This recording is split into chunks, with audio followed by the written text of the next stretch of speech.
சேசுமரி சூசை துணை. தனி மனிதராய் இருப்பதை விட இருவராய் இருப்பது உழைப்பிலும் சோதனை நேரத்திலும் கஷ்டமான வேளையிலும் எப்படி உதவியாய் இருக்கும், ஆறுதலாய் இருக்கும் என்பதை தூய ஆவி சபையுரையாளர் பகுதியில் கூற கேட்போம்.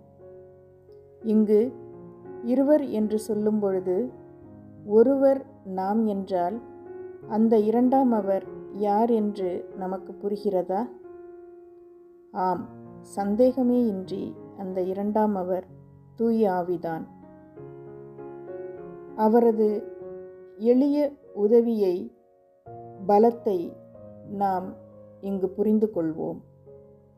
சபையுரையாளர் அதிகாரம் 4 இறைவசனங்கள் 9, 10, 12. தனி மனிதராய் இருப்பதை விட இருவராய் இருப்பது மேல். ஏனெனில் அவர்கள் சேர்ந்து உழைப்பதால் அவர்களுக்கு மிகுந்த பயன் கிடைக்கும்.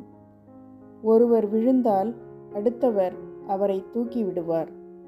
தனி மனிதராய் இருப்பவர் விழுந்தால் அவரது நிலைமை வருந்தத்தக்கதாகும். ஏனெனில் அவரை தூக்கிவிட எவரும் இல்லை. தனி மனிதரை வீழ்த்தக்கூடிய எதிரியை இருவரால் எதிர்த்து நிற்க முடியும்.